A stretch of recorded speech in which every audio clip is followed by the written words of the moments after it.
विक्रांतसारखा एक नेता या महाराष्ट्राला पुढच्या काळामध्ये एक उगवता सूर्य आहे. तुम्हीच लावलेला बीज आहे.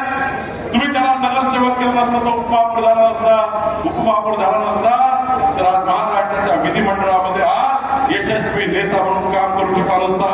मला या गोष्टीचा अभिमान आहे की विक्रांत पाटील सारखा लोकनेता उद्या या ठिकाणी महाराष्ट्राचा सुद्धा भारतीय जनता पार्टीचा नेता म्हणून आणि विधानमंडळामध्ये खऱ्या अर्थाने एक सरसमत्या रक्ताचा, खऱ्या अर्थाने एक उज्ज्वल भविष्याचा एक चांगला कार्यकर्ता म्हणून पुढे आल्याशिवाय राहणार नाही. विक्रांत सारखा एक नेता या महाराष्ट्राला पुढच्या काळामध्ये एक उगवता सूर्य आहे. तुम्हीच लावलेला बीज आहे.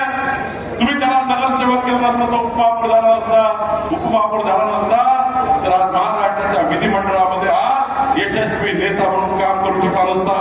मला या गोष्टीचा अभिमान आहे की विक्रांत पाटील सारखा लोकनेता उद्या या ठिकाणी महाराष्ट्राचा सुद्धा भारतीय जनता पार्टीचा नेता म्हणून आणि विधानमंडळामध्ये खऱ्या अर्थाने एक सरसमत्या रक्ताचा, खऱ्या अर्थाने एक उज्ज्वल भविष्याचा एक चांगला